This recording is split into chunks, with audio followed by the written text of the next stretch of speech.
Hello അസ്സലാമു അലൈക്കും, welcome back. ഇന്നത്തെ വീഡിയോ ബ്രെഡും പഴം ഉണ്ടെങ്കിൽ വളരെ പെട്ടെന്ന് തയ്യാറാക്കിയെടുക്കാൻ പറ്റിയ നല്ലൊരു ഈസി സ്നാക്കിൻ്റെ റെസിപ്പിയാണ്. നമുക്ക് ഈ ഒരു ഇഫ്താർ ടൈമിലൊക്കെ ട്രൈ ചെയ്ത് നോക്കാൻ പറ്റിയ, പുറമേ നല്ല ക്രിസ്പിയും ഉള്ളിൽ നല്ല സോഫ്റ്റും ആയിട്ടുള്ള ഒരു സ്നാക്കാണിത്. അപ്പോൾ നമുക്കിതെങ്ങനെ തയ്യാറാക്കാൻ നോക്കാം. അപ്പോൾ വീഡിയോയിലോട്ട് പോകുന്നതിന് മുമ്പ് നമ്മുടെ ചാനൽ ആദ്യമായിട്ട് കാണുന്നവരാണെങ്കിൽ ഒന്ന് സബ്സ്ക്രൈബ് ചെയ്ത് സപ്പോർട്ട് ചെയ്യണേ.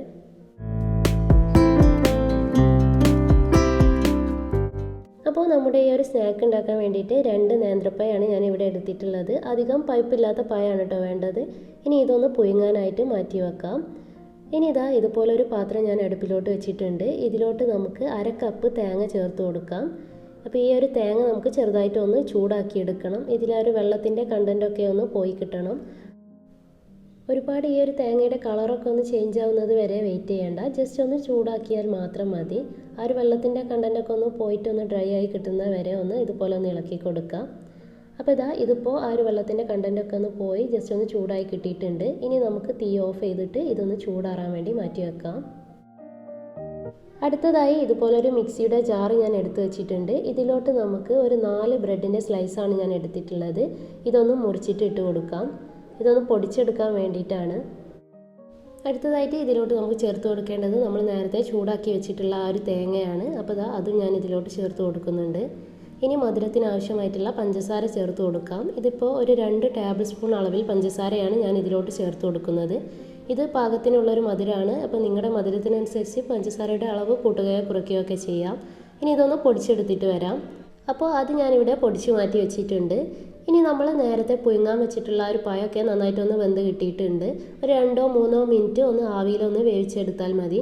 അപ്പോൾ ഇതിപ്പോൾ ഞാൻ എല്ലാത്തിൻ്റെയും ആ ഒരു തൊലിയൊക്കെ ഒന്ന് കളഞ്ഞ് ഒരു പാത്രത്തിലോട്ട് ഇട്ട് കൊടുത്തിട്ടുണ്ട്.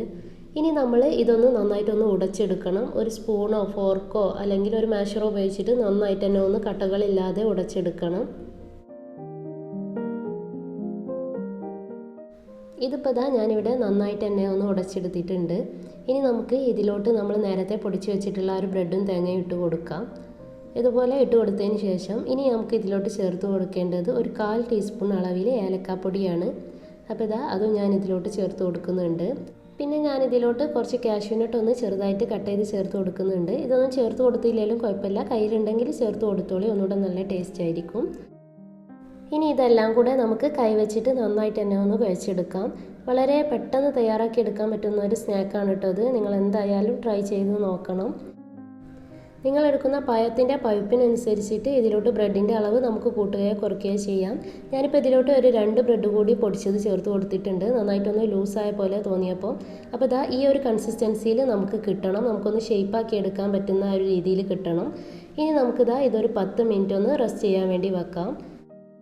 ഈ ഒരു നേരം കൊണ്ട് നമുക്ക് ഇതുപോലൊരു പാത്രത്തിലോട്ട് ഒരു മുട്ട ഒന്ന് പൊട്ടിച്ചൊഴിച്ച് കൊടുക്കാം. എന്നിട്ട് ഇത് നന്നായിട്ടൊന്ന് മിക്സ് ചെയ്തിട്ട് ഒന്ന് മാറ്റി വെക്കാം. പിന്നെ നമുക്കിതിലോട്ട് വേണ്ടത് ബ്രെഡ് ക്രംസ് ആണ്. അപ്പോൾ ഇതുപോലെ ഒരു പാത്രത്തിൽ ഞാൻ കുറച്ച് ബ്രെഡ് ക്രംസും എടുത്ത് വെച്ചിട്ടുണ്ട്. ഇതിപ്പോൾ ഒരു 10 മിനിറ്റ് കഴിഞ്ഞിട്ടുണ്ട്. ഇനി നമുക്കിത് ഷേപ്പ് ചെയ്തിട്ട് എടുക്കാം. ഞാനിപ്പോൾ ഇതൊരു ഫിംഗർ ഫ്രൈസിൻ്റെ ഷേപ്പിലാണ് ചെയ്തെടുക്കുന്നത്. അപ്പോൾ നിങ്ങൾക്ക് ഇഷ്ടമുള്ള ഷേപ്പിൽ ഇത് ചെയ്തെടുക്കാം. കുറച്ചൊരു വണ്ണത്തിൽ തന്നെ ഷേപ്പ് ചെയ്തെടുക്കുന്നുണ്ട്. ഇതുപോലെ ഈ ഒരു ബനാന ഫിംഗർ ഫ്രൈസ് എന്നൊക്കെ നമുക്കിതിന് പറയാം. അപ്പോൾ ഇതുപോലെ നന്നായിട്ട് തന്നെ ഒന്ന് ഷേപ്പ് ചെയ്തിട്ട് എടുക്കാം. ഇതുപോലെ നന്നായിട്ടൊന്ന് ഷേപ്പ് ചെയ്തെടുത്തതിന് ശേഷം ഇനി നമ്മൾ നേരത്തെ മിക്സ് ചെയ്ത് വെച്ചിട്ടുള്ള ഒരു മുട്ടയുടെ മിക്സ് ഉണ്ടല്ലോ, അതിലൊന്ന് ഇതൊന്ന് ഡിപ്പ് ചെയ്തിട്ട് എടുക്കുക. എന്നിട്ട് ബ്രെഡ് ക്രംസിലിട്ടൊന്ന് കോട്ട് ചെയ്തെടുത്താൽ മതി. ഇനി നിങ്ങൾ മുട്ടയുടെ ഈ ഒരു മിക്സിൽ ഡിപ്പ് ചെയ്തിട്ടില്ല എന്നുണ്ടെങ്കിൽ ആ ഒരു ബനാന ഫിംഗർ ഫ്രൈസ് ഷേപ്പ് ചെയ്തതിന് ശേഷം നേരെ ഈ ഒരു ബ്രെഡ് ക്രംസിലിട്ടിട്ട് ഒന്ന് കോട്ട് ചെയ്തെടുത്താൽ മതി. എന്നാലും ഇത് നന്നായിട്ട് തന്നെ ഒന്ന് ഒട്ടിപ്പിടിച്ച് നിൽക്കും. അപ്പോൾ ഇതുപോലെ നന്നായിട്ടൊന്ന് ഷേപ്പ് ചെയ്തെടുത്തിട്ടുണ്ട്. ഇനി നമുക്ക് ഇതൊരു പാത്രത്തിലോട്ട് അങ്ങ് മാറ്റി കൊടുക്കാം. ഇതുപോലെ ബാക്കിയുള്ളത് മൊത്തത്തിൽ നമുക്കൊന്ന് ഷേപ്പ് ചെയ്തെടുത്തിട്ട് വരാം.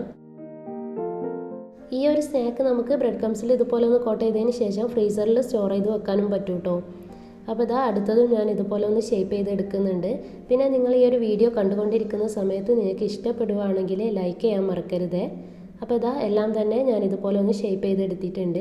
ഇനി നമുക്ക് നേരെ ഇതൊന്ന് ഫ്രൈ ചെയ്തെടുത്തിട്ട് വരാം. അതിനായിട്ട് ഇതുപോലെ ഒരു പാനിലോട്ട് ഞാൻ കുറച്ചേറെ തന്നെ ഓയിലൊന്ന് ചൂടാകാൻ വേണ്ടി വെച്ചിട്ടുണ്ട്.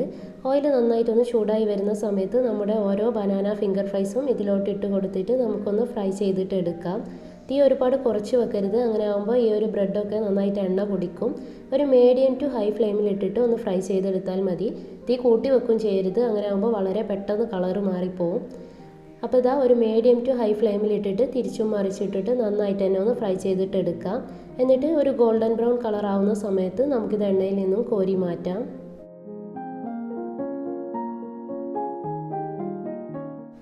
അപ്പോൾ ഇതാ ഇതിപ്പോൾ ഇവിടെ കളറൊക്കെ ഒന്ന് മാറി വന്നിട്ടുണ്ട്. ഇനിയിപ്പോൾ ഇതാ ഇത് എണ്ണയിൽ നിന്നും കോരി മാറ്റുന്നുണ്ട്. അപ്പോൾ ഇത്രയേ ഉള്ളൂ കേട്ടോ. ഇതുപോലെ നമുക്ക് ബാക്കിയുള്ളതും ചെയ്തെടുക്കണം. നോമ്പ് തുറക്കുമ്പോൾ ഒക്കെ ട്രൈ ചെയ്ത് നോക്കാൻ പറ്റിയ നല്ലൊരു സ്നാക്കാണ് ഇത്. പുറംഭാഗം നല്ല ക്രിസ്പി ആയിട്ടായിരിക്കും, ഉള്ളിൽ നല്ല സോഫ്റ്റ് ആയിരിക്കും. കുട്ടികൾക്കൊക്കെ നല്ല ഇഷ്ടമാവും. അപ്പോൾ നിങ്ങൾ എന്തായാലും ട്രൈ ചെയ്ത് നോക്കുക. അപ്പോൾ ഇതാ അടുത്ത ട്രിപ്പും ഞാൻ ഇതുപോലെ ഒന്ന് ഫ്രൈ ചെയ്തെടുത്തിട്ടുണ്ട്. അപ്പോൾ ഇത്രയേ ഉള്ളൂ. നിങ്ങൾ എന്തായാലും ട്രൈ ചെയ്ത് നോക്കുക. ട്രൈ ചെയ്ത് നോക്കുകയാണെന്നുണ്ടെങ്കിൽ നിങ്ങളുടെ ഫീഡ്ബാക്ക് മറക്കാതെ തന്നെ നമ്മുടെ കമൻറ്റ് ബോക്സിൽ വന്ന് അറിയിക്കണേ. അപ്പോൾ ഈ ഒരു വീഡിയോ നിങ്ങൾക്ക് ഇഷ്ടമായാൽ ലൈക്ക് ചെയ്യുക, ഫാമിലിക്കും ഫ്രണ്ട്സിനൊക്കെ ഷെയർ ചെയ്യുക. പിന്നെ നമ്മുടെ ചാനൽ ആദ്യമായിട്ട് കാണുന്നവരാണെങ്കിൽ ഒന്ന് സബ്സ്ക്രൈബ് ചെയ്ത് സപ്പോർട്ട് ചെയ്യണേ. അപ്പോൾ ഇൻഷാ അല്ലാഹ് നല്ല നല്ല വീഡിയോസായിട്ട് വീണ്ടും കാണാം. Thank you. ബൈ.